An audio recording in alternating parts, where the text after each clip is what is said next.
बच्चों, let's read the question. The question says that evaluate the following limit if exists, and the given limit is limit extends to 1 ln 1 plus x minus ln 2 into 3 into 4 to the power x minus 1 minus 3x upon 7 plus x to the power 1 upon 3 minus 1 plus 3x to the power 1 upon 2 into sin of x minus 1.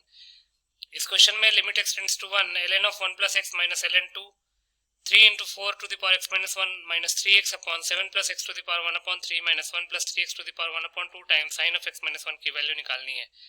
बहुत ही simple सा question है. पहले हम की concept लिख लेंगे. की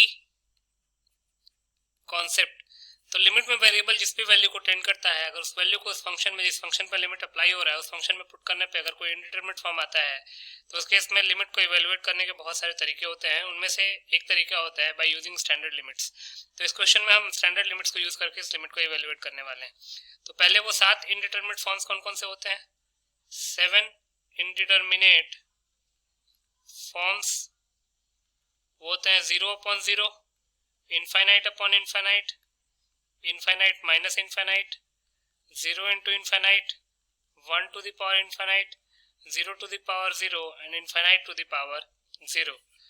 जो दूसरा की कॉन्सेप्ट है वो एक स्टैंडर्ड लिमिट है. Limit extends to 0 sin x upon x की वैल्यू 1 होती है. Then limit extends to 0 ln 1 plus x upon x, इसकी वैल्यू 1 होती है. Then limit extends to 0 a to the power x minus 1 upon x, इसकी value होती है log a base e. इन दोनों की कॉन्सेप्ट्स को यूज करके इस क्वेश्चन को सॉल्व कर लेते हैं. तो यहां से हम लिख लेते हैं therefore लिमिट एक्सटेंड्स टू 1. पहला क्या है? ln 1 plus x minus ln 2, ln 1 plus x minus ln 2 into 3 into 4 to the power x minus 1, 3 into 4 to the power x minus 1 minus 3x upon denominator में क्या है? 7 plus x to the power 1 upon 3, 7 plus x to the power 1 upon 3 minus 1 plus 3x to the power 1 upon 2 times sin of x minus 1. अब अगर x की value 1 put करेंगे तो ln 1 0 minus ln 2, not ln x की value 1 put करेंगे तो ln 2 minus ln 2 0 हो गया. और दूसरा जो ब्रैकेट है 3 into 4 to the power 0, 3 into 1 हो गया. 3 into 1 minus 3 into 1, that is 0 into 0. तो मतलब न्यूमरेटर भी 0 को टेंड कर रहा है और x की वैल्यू अगर 1 डिनोमिनेटर में पुट करेंगे तो वो भी 0 को टेंड करेगा. तो इसका मतलब कि 0 upon 0 का फॉर्म बन रहा है. तो यहाँ पे हम क्या करते हैं? Put x is equal to 1 plus h where h tends to 0. तो ये हो जाएगा limit h tends to 0 ln of 2 plus h, क्योंकि 1 plus 1 plus h हो जाएगा 2 plus h minus ln 2 into 3 into 4 to the power 1 plus h minus 1 minus 3 into 1 plus h whole upon 7 plus 1 plus h हो जाएगा 8 plus h to the power 1 upon 3 minus 1 plus 3 into 1 plus h, तो ये हो जाएगा 4 plus 3h to the power 1 upon 2 into sin of 1 plus h minus 1. अब यहाँ पे 1 और माइनस 1 कैंसिल आउट हो जाएगा. तो ये हो जाएगा लिमिट h टेंड्स टू 0. इसको हम यहाँ पे प्रॉपर्टी लगा लेते हैं. ln a minus ln b को लिख सकते हैं ln a अपॉन b. तो ये हो जाएगा ln of 2 plus h upon 2. तो इसको हम लिख सकते हैं ln of 1 plus h upon 2 into 3 into 4 to the power, ये 1 और माइनस 1 कैंसिल आउट हो गया, 4 to the power h minus 3 minus 3h upon 8 plus h to the power 1 upon 3 minus 4 plus 3h to the power 1 upon 2 into sin h. Further simplify करते हैं तो हो जाएगा limit h tends to 0 ln of 1 plus h upon 2, 1 plus h upon 2 into 3 into 4 to the power h minus 3 है तो 3 common ले लेंगे. तो ये हो जाएगा 3 कॉमन लेने पे क्या बचेगा? 4 to the power h minus 1 minus 3h बचेगा, उसको अलग लिख लेंगे 3h होल अपॉन डिनोमिनेटर में क्या है? 8 plus h to the power 1 upon 3, 8 plus h to the power 1 upon 3 minus 4 plus 3h to the power 1 upon 2, 4 plus 3h to the power 1 upon 2 into sin h sin h। अब इसको लिख लेते हैं limit h tends to 0 ln of 1 plus h upon 2 into 3 into 4 to the power h minus 1 minus 3h whole upon 8 को common लेंगे तो 8 to the power 1 upon 3 बाहर आएगा into 1 plus h upon 8 to the power 1 upon 3 minus 4 को common लेंगे तो 4 to the power 1 upon 2 common आएगा तो हो जाएगा 1 plus 3h upon 4 to the power 1 upon 2 times sine h।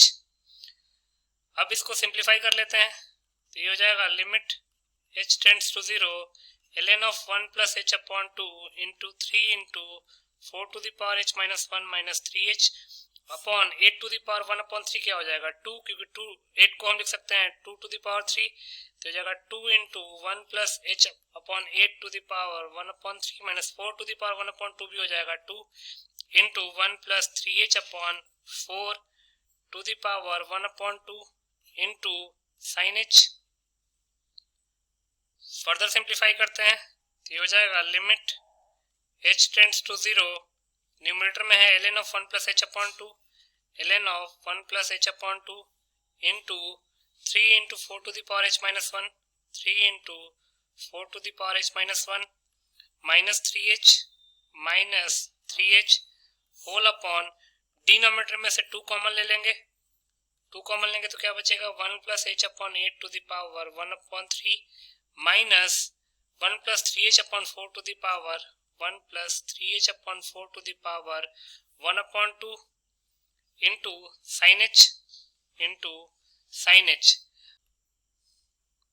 अब 1 प्लस x to the power n का जो एक्सपेंशन होता है वो क्या होता है nc0 plus nc1 x to the power 1 plus nc2 x to the power 2 and so on.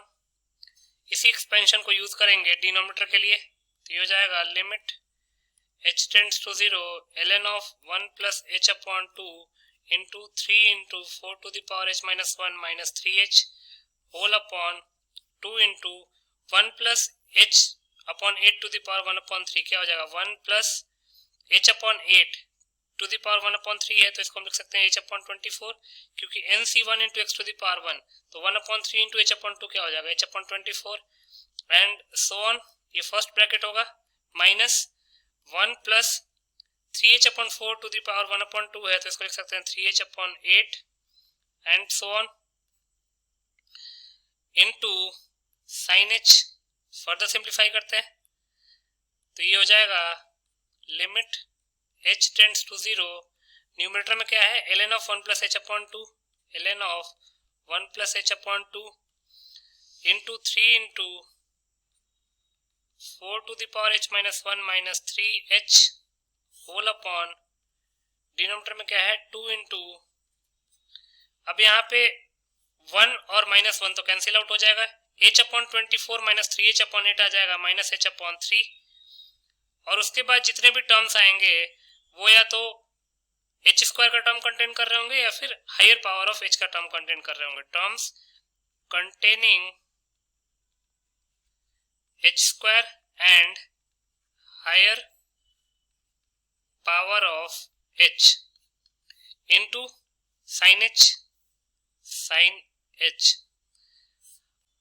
तो इसको लिख सकते हैं limit h tends to 0 ln of 1 plus h upon 2 into 3 into 4 to the power h minus 1 minus 3h upon 2 into h को common ले लेते हैं तो ये हो जाएगा h बाहर आ गया ये हो जाएगा माइनस 1 अपॉन 3।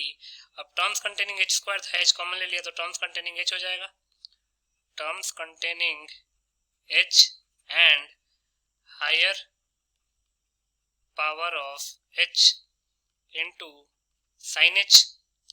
अब 1 अपॉन 2 कॉन्स्टेंट उसको बाहर ले लेंगे ये हो जाएगा limit h tends to 0 ln of 1 plus h upon 2 into 3 into 4 to the power h minus 1 minus 3h। ये जो h डिनोमिनेटर में हमने कॉमन लिया था उसको हम ऊपर में ले जाके डिवाइड कर देंगे 3 into 4 to the power h minus 1 minus 3h से अपॉन 2 तो बाहर आ गया था इस 2 को हटा लेंगे minus 1 upon 3 plus terms containing h and higher power of h into sin h। अब सारी लिमिट्स को अलग अलग कर लेंगे तो हो जाएगा 1/2 into limit h tends to 0 ln 1 plus h upon 2 ln of 1 plus h upon 2। इसको हम 1 प्लस h अपॉन 2 से मल्टीप्लाई डिवाइड कर लेंगे 1 प्लस h अपॉन 2 से।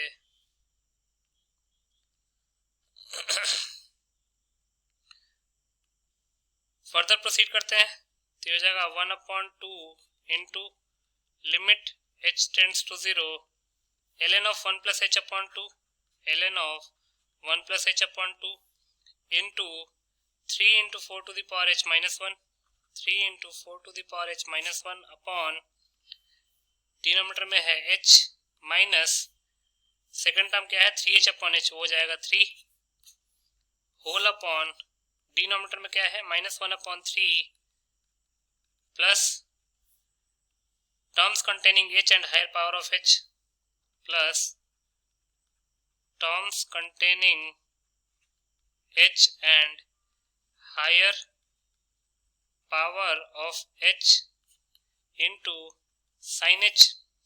अब करते क्या है साइन h को h से मल्टीप्लाई डिवाइड कर लेते हैं और ln 1 प्लस h अपॉन 2 को h अपॉन 2 से मल्टीप्लाई डिवाइड कर लेते हैं। अब ये h और ये h कैंसिल आउट हो जाएगा, ये 1/2 फिर से बाहर आ जाएगा तो 1/4 बन के बाहर आएगा। अब लिमिट को अलग अलग कर लेते हैं तो ये जाएगा limit h tends to 0 ln of 1 plus h upon 2 whole upon h upon 2 into limit h tends to 0 3 into 4 to the power h minus 1 upon h minus limit h tends to 0 3 whole upon limit h tends to 0 -1/3 plus terms containing h and higher power of h into limit h tends to 0 sin h upon h। तो limit h tends to 0 sin h अपॉन h 1 हो जाएगा, limit h tends to 0 1 plus h upon 2 upon h upon 2 वो भी 1 हो जाएगा। जो बाकी बचेगा उसको लिख लेते हैं, ये हो जाएगा 1/4 इंटू ये हो गया 1 limit h tends to 0 3 into 4 to the power h minus 1 upon h क्या हो जाएगा 3 log 4 बेस e।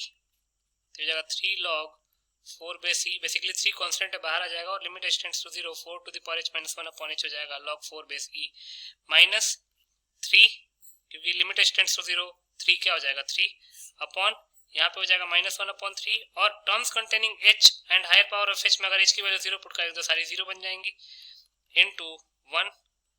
तो ये हो गया -1/4 होल अपॉन -1/3 तो ये हो जाएगा -3/4 into 3 log 4 base e -1 upon 1।